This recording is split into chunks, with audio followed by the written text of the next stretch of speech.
We have a team of over 200 now. We're mostly located on the eastern side of South Dakota, but we're actually in over 95 communities now. Oh, wow. We have 6 office locations. Welcome to Spotlight Sioux Falls, where culture meets commerce and the people behind our favorite places get the mic. We're your hosts, Melissa Goodwin and Steve Schmidt, and we're sitting down with the makers, doers, and dreamers shaping the soul of our city. From storefronts to side hustles, tattoos to tech startups, we are telling the stories that make Sioux Falls shine. Because behind every business is a human story, and those stories, they're what make our community feel like home. This is Spotlight Sioux Falls.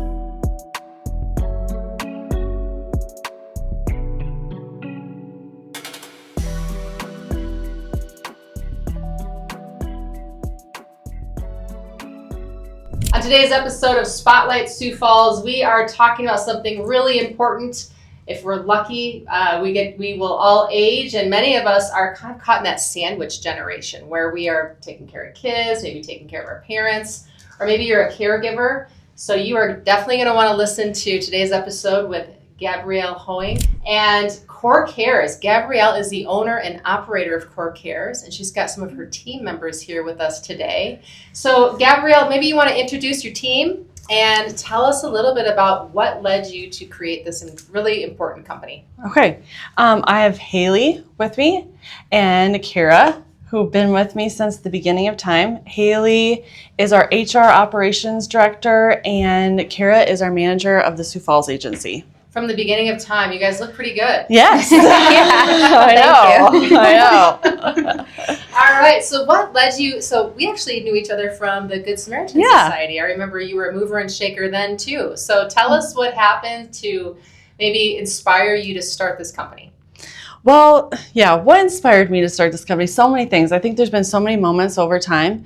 I started in healthcare as a certified nursing assistant in a nursing home, and I went to college and I needed a part-time job, and one of my friends said, if you love CNA work, you're going to love home care work even more. And so I started working for a local home care company, and I took care of 2 different clients in 2 different journeys of life. One of them was a college student who had a disability and had been in a bad car accident and needed help 3 times a day with personal cares, meals, housekeeping, you name it. And then I had a sweet elderly couple that needed help. They needed companionship, but they also needed help putting on their Ted hose, getting in and out of the shower. They needed someone to teach homemade macaroni and cheese too. I had never made homemade macaroni and cheese before. They taught me how to do that, and I still don't know how to do that. Maybe. Yes, and what the best box wines were in the store. I learned that. That's very important as a college student. So I learned as much from our clients, or I got as much from those experiences as they got from me, and so I knew I wanted to be in the home care space. Yeah. And I got an internship with Good Sam and started even learning more about home care. Eventually got a position with them to start one of their first non-medical home care agencies. And then I moved to their corporate office and designed the business model for home care and implemented it throughout the country for them. I got to start 7 different agencies in 11 different states. It was a really great opportunity. Or maybe it was 11 agencies in 7 different states, but whatever. I got to travel and start. It was a lot. Yeah.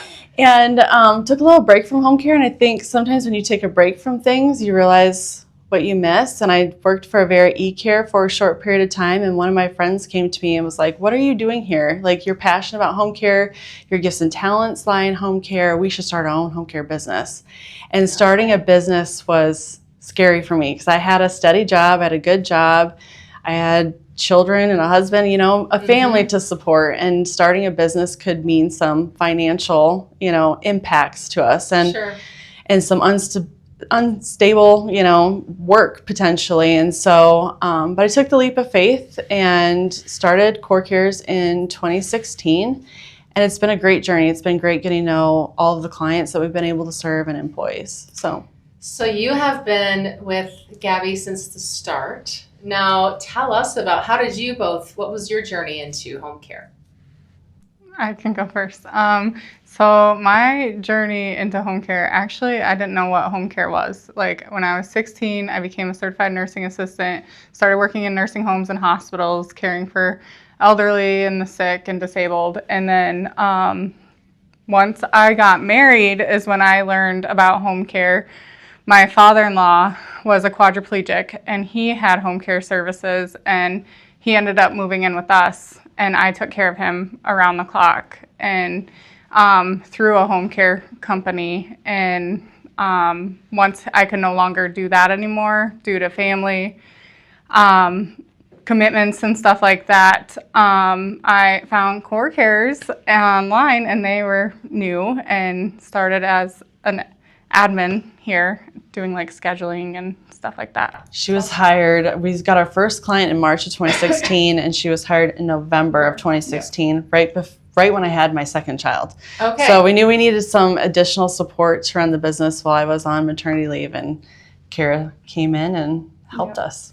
So you started a company and then had a second child. Yes. That's amazing. Yeah. Yeah, I don't that's a suggest boss it. move. Yeah, I don't suggest it, but yeah, we got it done. You have to figure out a lot of things Yes. in those months. Yeah, Yep. That's amazing. So how about you? What was your journey like? I started in college like Gabby. My sister actually worked on the admin side in home care at Good Sam, which is where she met Gabby. And she told me I should come and work there as a college job. And I was going for advertising and marketing in college, so it didn't really fit or make sense, but it seemed like a good job. She sold me on it, so I applied and got the job, and I loved it. I think I was a sophomore when I started, and I did that all through college. And then my senior year is when Gabby had started Core Cares. And then they had reached out to my sister, who wasn't at that agency anymore, and they asked if I wanted to come to Core Cares to be a caregiver there, and I did. And so I was there for the remainder of my senior year, and then I did an internship in the office my final summer of college, and then from there I accepted a position in the office. So what were those early days like when you were kind of figuring it out? You're on maternity leave. You know, you've got a new staff. Tell us what that was like as a business owner and as employees. It was nerve-wracking a little bit to leave a baby business too. I mean, it was still in its infancy, Core Cares was, and then I had to go take care of my family for a bit. But I knew we had a good sense that Kara could handle things, and knew it was in good hands. I had a business partner at the time who eventually I bought out, but my business partner and Kara really manned the ship. And then I never felt like I could afford additional admin staff. You know, especially when you're growing a business, you're nervous, like, ooh, should I spend my money in this way, and should I get additional support? But when you have talent like this come along and you're like, I just need to do it. They're great at what they do. They have the gifts and talents to really serve our employees and our clients, and we need to add them as administrative staff to help us grow this business. And we took the leap of faith and hired both of them in the office, and it's been great. I mean, yeah, we haven't always known what we were doing, but we figure it out. And I think that's what builds a good team too, is to kind of go through challenges and do it together. Yeah, absolutely. So tell us what you do. So tell us, if you could, in the most succinct way. I know you do a lot of things. Tell us what you do. Describe to the audience. Well, in a really practical way, we go into homes and we care for people. So, you know, some of the services we provide are housekeeping, laundry, meal preparation, personal cares, helping people transfer in and out of their chairs, get to appointments, whatever we can do to keep people safe and independent in their home. And then we also have nurses that can come in and do nursing services. I always, some people say, like, we save families. Like, in some ways, that's, to me, when people say that, I'm like, holy cow. Save families? Yeah, save families. Or because we come in and we provide the care so families don't have to. Yeah. And they can really come in and be family members. And so sometimes I think about our services in a very structured way. Like, we do housekeeping, we do meal preparation, but our caregivers do so much more than just provide those activities of daily living. Mm-hmm. And what's interesting, you mentioned about, your clients taught you a lot. They taught you the homemade mac and cheese, right? And I think there is it's caregiving as well. There's probably the very technical aspect of going in and doing something. Sometimes people need someone just to talk to, like that isolation aspect of, as you get older, it can be a really tough thing to deal with. Can you talk about that a little bit, what that's like? Yeah, we do see a lot of times that the elderly or even disabled people who are like more homebound are suffering with some like mental health stuff because they do get depressed. And if just having someone going in there for a couple hours a week is really the highlight of their week, and that they can just feel comfortable with, talk to, go to the Falls Park, go just for a drive, go get an ice cream cone, like that's huge to them. Like they just like the smallest things, go to Barnes and Noble. Like it's just so amazing that they Just can make having these someone connections. to converse with and talk Yeah. about something else besides what's on the news or, Mm-hmm. you know, what you see in front of you, and hear about someone else's life and what's going on in town. And there's just something, I think, healing about that and really important to people's emotional well-being. Yeah, absolutely. So talk about like how big is your team? Where are you located? There's a lot of things that I'm sure people are curious about as they're watching. We have a team of over 200 now. We're mostly located on the eastern side of South Dakota, but we're actually in over 95 communities now. Oh, wow. We have 6 office locations. So we're in Yankton, Sioux Falls, Aberdeen, Mitchell, Gregory, and Pierre. But then we really stretch out to those rural communities, and that's where we've gotten to make a lot of difference in our growth in the last few years. So that's been really cool to see. And when families come to you, what are they struggling with? What is like the top 2 or 3 things when you take a phone call or get an email request? What are they looking for? I think usually there's a change in condition or a change in health that's precipitated a phone call to us. You know, Yeah. someone's fallen or had a heart attack or stroke, or maybe, you know, an adult child comes home and just realizes mom and dad need a little extra help to stay safe and independent in this home. They need help with housekeeping or getting in and out of that shower. And so usually there's a life change. Mm-hmm. Kara, did that pretty much? Yeah, meal prep is huge. We've taken on clients where we just go in and do meal preparation. They notice like a change in weight of like weight loss because prepping meals gets harder for people to do as they get weaker and stuff. So, and family really appreciates that they can see that that their parents are getting stronger just based off a nutritious meal for them. So you mentioned like you help save families. So, you know, I would imagine, you know, if I have a parent and I live a few states away, it's kind of a no-brainer to have somebody check in. Do you have a lot of families that maybe they live in the same town, but they still need help? Oh, absolutely. We live in such a busy society. You know, Yeah. kids are in sports. Everyone has jobs. You know, we don't usually have stay-at-home moms. I'm not saying doesn't happen, but a lot of moms work these days, and so it's harder and harder for people to care for their loved ones with everything that's going on in the world. And so it's nice, I think, for families to know that we'll come in and provide that care, and they can come in and be family, and they don't have to come in and provide all of the care, plus, you know, visit with them and I think people really appreciate the ability for us to come in and do those activities of daily living. Yeah, there's guilt, there's shame, like I should be doing this and I don't have time, and I don't have time to make my dinner for my own kids, and now I have to go do this. And not that you don't want to, but I would imagine there's all that stuff's wrapped into this. Oh yes, right? Like, absolutely.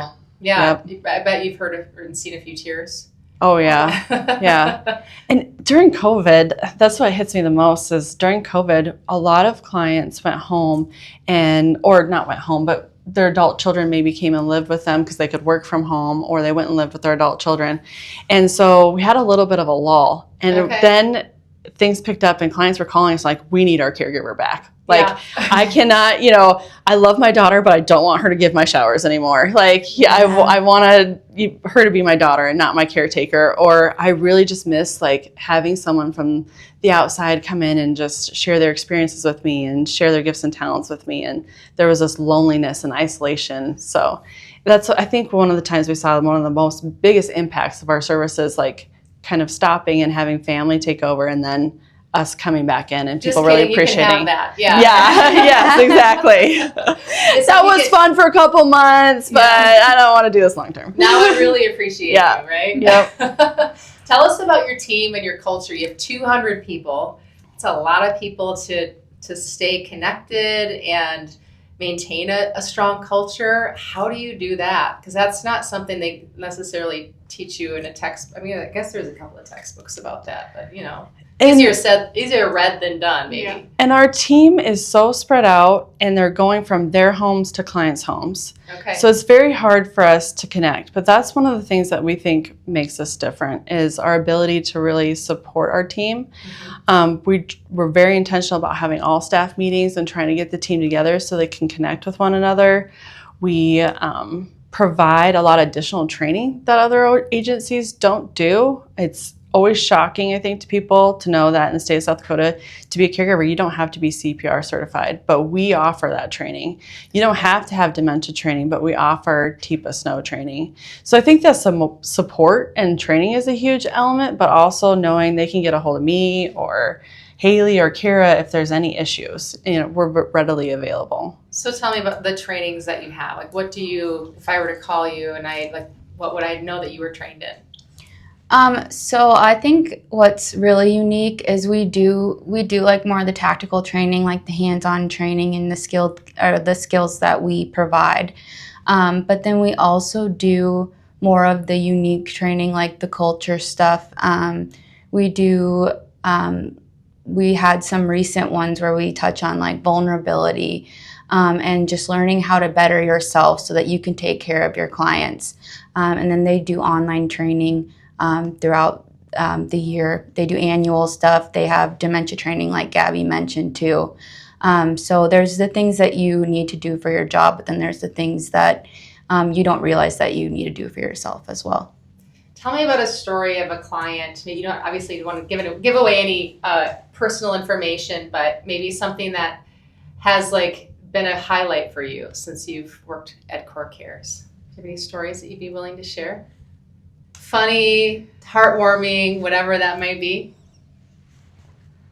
There's so many that come to mind. You know, in the early days, I had to do a lot of caregiving shifts. Sure. And so Haley and I did a lot of shifts together, actually. And that's one of the things that came to mind is we had a really big client that Haley and I would go and do together sometimes. And when I was pregnant, I was still moving her around in the Hoyer lift and getting her doctor's appointments and whatever. And she's like, she prayed every day, please have this baby in my home. That'll just be the highlight of my life if you would just have your baby here in this house. And so it's like funny things like that too. Like, you know, just thinking of a client praying for my She was so impressed with Gabby because she's just like 8 months pregnant. It was impressive. You and your fancy squats. That's what she would say. You and your fancy squats. That's awesome. Yeah. Any other thoughts or stories that come to mind? We had a caregiver. We've had caregivers do really unique things for clients. Okay. One client made a memory book for a client, and he had dementia, and so she took the time to kind of filter through some of their pictures and create a memory book for him. And that was really above and beyond what we would expect someone to do. We've had caregivers play piano and sing with clients. We've had people think of different activities they could do with their clients, and maybe some of our clients have muscle deterioration or, you know, trouble moving, you know, the way they once did. And so sometimes we have to get creative in what activities that we do with them to keep them engaged. But we've had caregivers really come up with unique ways to engage with their clients. And that's always heartwarming to me when caregivers take that proactive approach and find different ways to connect with their clients. Well, this is a hard job. I mean, I'm assuming some of it is, not all of it is physical, but some of it might be physical, right? And so in a lot of instances, you might get a lot of turnover. You might not know who's coming into your home, and it's a big extension of trust to have someone come into your parents' home. You are not there, right, or a loved one's home, and hope that they're doing the right thing. So how do you navigate that? You've got good people, I'm sure, right? Yeah, So- we always tell people we do reference checks, we do background checks, we do interviews, we do all of the pre-screening things, right? But we also do hands-on training in the home, and we do introductions with in most cases, with our new caregivers and our new clients. So that way someone from the office is coming in and setting expectations, showing the caregivers around the house, making sure the client and caregiver feel comfortable. Mhm. What are some other things that I'm not thinking of that we do? I mean, sometimes new caregivers, because we even hire people who don't have any experience, and so sometimes those caregivers we'll just have them shadow other caregivers for a few days to kind of see different types of settings, whether it's personal cares, housekeeping, companionship, grocery shopping, because grocery shopping can even be difficult when you're not grocery shopping for yourself. Yeah. So I get really picky about my fruit. Like, don't pick out my fruit. You know what I mean? Yeah. Brands, sizes, Yeah. everything. Yep. That's great.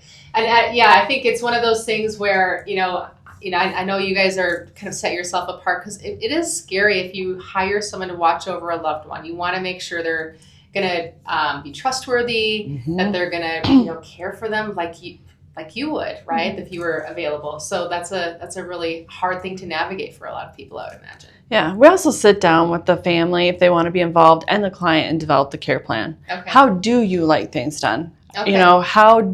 What is your routine? Where are your cleaning supplies? How do you want your shower? Do you put lotion on? It's the little things that I think make the difference in putting that detail in the care plan, so that way the caregiver knows what's expected of them and how the client wants things, but also having that input and feedback from family and clients also brings some security. Well, this is really heavy work, right? Yeah. It can be emotionally taxing, and it can be, I'm sure, physically taxing at times. So how do you keep it light, and how do you keep, how do you help people navigate those? I'm sure there's instances where you lose people, not physically, like I lost them in the store, but Hopefully not. but that happens, right? As part of this journey. So how do you help people navigate that in what can be really heavy times for you and the families? As far as losing someone, like if someone's to lose a client, that is really hard to navigate, and you just have to let them get through that however they need to. If you need to give them time, offer whatever support you can, whatever resources that we have available. But as far as the heavy times that we go through, I feel like what's gotten us through those times, or what gets even the caregivers through those times, is those other clients that keep them going, keep them happy, is those other relationships. And that's what keeps us going too, is getting to see all of those special connections that keep happening, all of those moments that we've talked about of, those things that our caregivers and nurses do for clients, and all those good things we keep hearing about. Those are just bright spots all the time that we get to keep seeing that, it helps us get through those harder times. We've been trying to find different unique ways too on our social media to engage people inside our organization and externally in fun things, like not just this is what we do, but we recently had a post about it was National Pet Day, National American Pet Photo Day. Okay. And so all of us admin staff took pictures of our pets, posted them on Facebook, and then encouraged other people to post in the comments, and they did. And I think clients really liked seeing that, because pets are usually a huge part of our clients' lives and our employees' lives. So it was kind of just a fun way to celebrate our pets and the relationship with them. Also, who has the weirdest pet? I didn't see any weird pets. We should do weird pets sometime. A monkey or a gecko or anything, or is it all pretty? You used to have some weird pets. Didn't you used to have birds? Oh, that's kind of Birds. weird. That's kind of weird. That's something we all have in common, though. Like most of us have some critters, children or pets running around. Yes. So tell me a little bit, before we go into the community aspect, there's a lot of, I didn't realize there was so many different home care agencies around. So you mentioned it's kind of a staggering number. And as a consumer, how would you know where to go, or what should I look for if I'm trying to find someone? Obviously, I'm going to call Core Cares, but Of course, call here. What should I think about? What are some critical things that I need to know before I choose someone to care for my loved one? I think some of the questions you should ask is, what is the training process for these caregivers? How do you onboard your staff? Yeah. What is your culture like? I think that could be tough questions for some agencies to answer. Also, how do you retain your staff?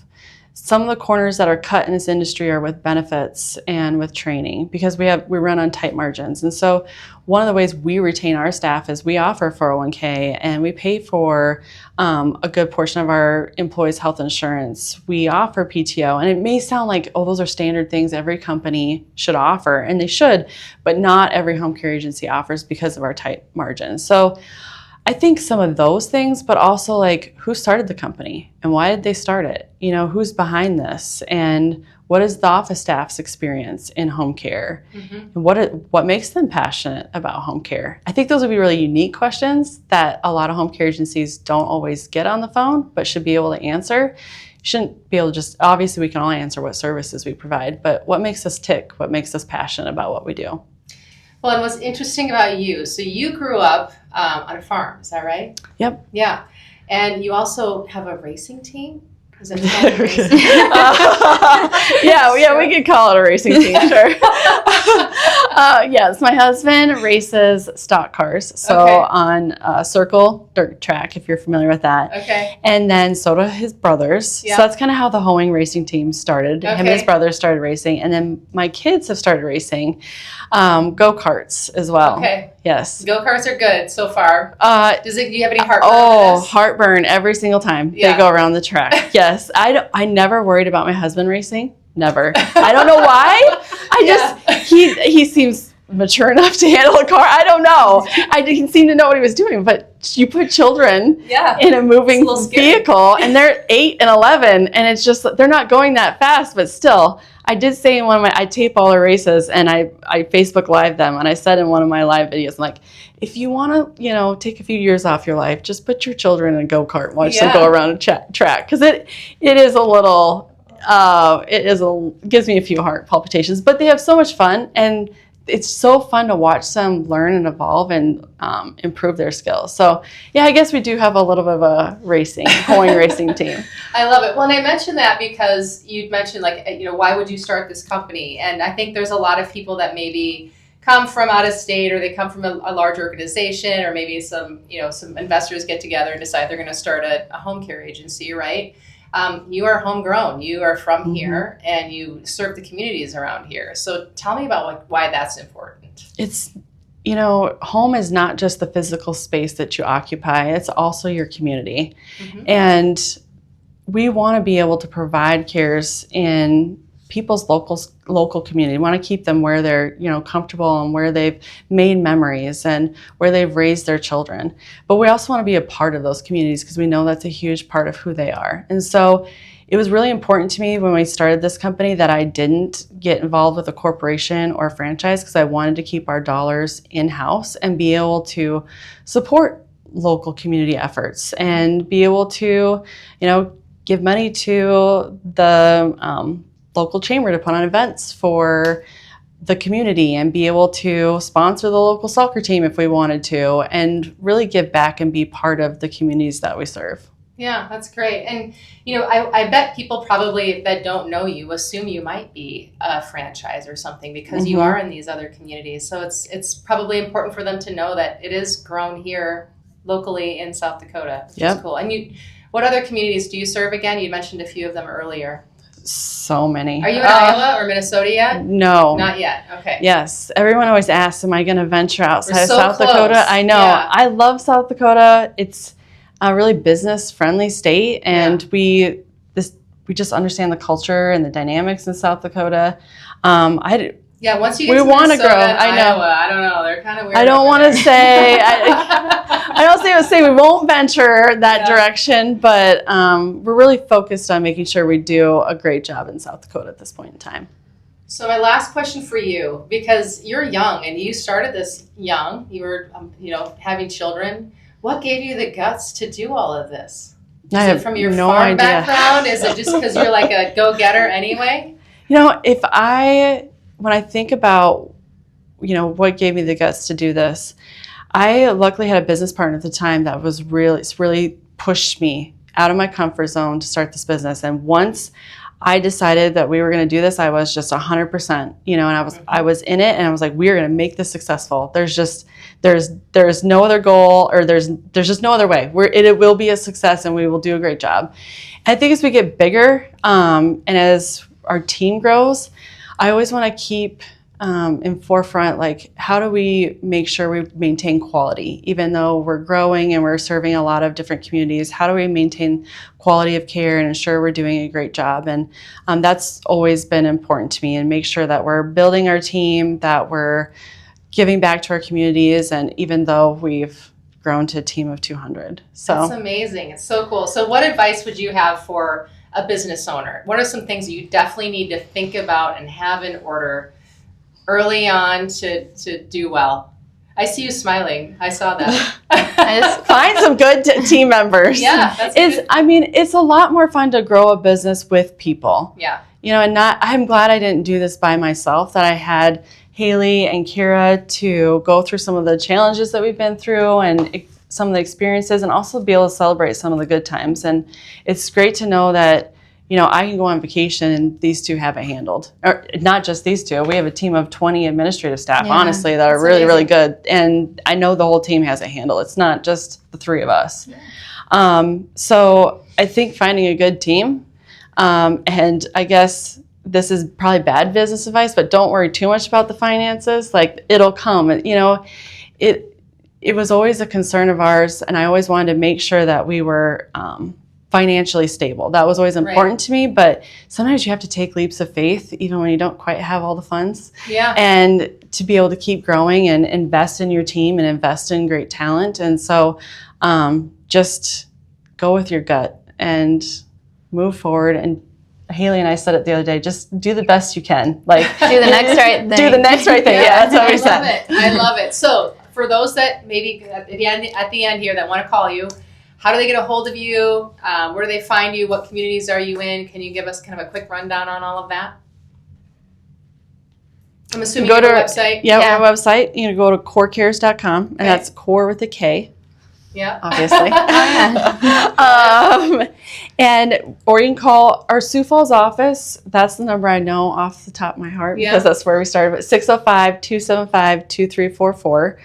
I think our website's the best place to go, because it shows a map of our service area and what service area each office covers. Okay. Like Haley said, we're in 95 different communities. We go from Gregory, Winter, Yankton, Vermilion. Then we, come up I-29 to Sioux Falls and Madison, Aberdeen, Millbank, Webster, Eureka, Pierre, Fort Pierre, Chamberlain, Kimball, Lyman County. All over the place. No, not New York City. And if we're not there, just call, because there's a chance we'll try our best. Yeah. So That's so true. Recently, a group of people from Lyman County called us and said, "Hey, will you come to this county and serve us with home care?" And I said, "Sure, if you'll help me find staff, we'll figure out the home care piece." Yeah. And so we worked together with that community to be able to provide services in Lyman. So you just never know. Like Haley said, give us a call and we might be able to figure it out, even if we're not there. I love it. And I love what you guys are doing, and wish you the best luck. And if you do want to get a hold of Corker, we'll link it to on the YouTube channel right below the episode as well, so they can find you easily. So thank you so much for sharing your story. We're going to be talking to you guys again here in a few months. So we're looking forward to that, maybe getting a bird's eye view of the work that you do, and just really appreciate the great care and the training that you offer your staff and what you're doing out for our community. Yeah. Thank you. Thanks for having us. This episode of Spotlight Sioux Falls is sponsored by Magnetic. We help businesses grow through content that stands out and software that scales your conversations. Not sure how to build your pipeline? You can find us at magnetic.services. Magnetic.services. Your pipeline will thank you. Thanks for listening to Spotlight Sioux Falls. These are the stories and the businesses that shape our city. If you heard something today that made you smile, made you think, or maybe reminded you of someone you know in your neighborhood, please share it. That's how we support local. That's how we grow. And if you know a business owner we should feature, or you want to tell your story, reach out. Until next time, we're Steve and Melissa, and this is Spotlight Sioux Falls, where local stories get the stage they deserve.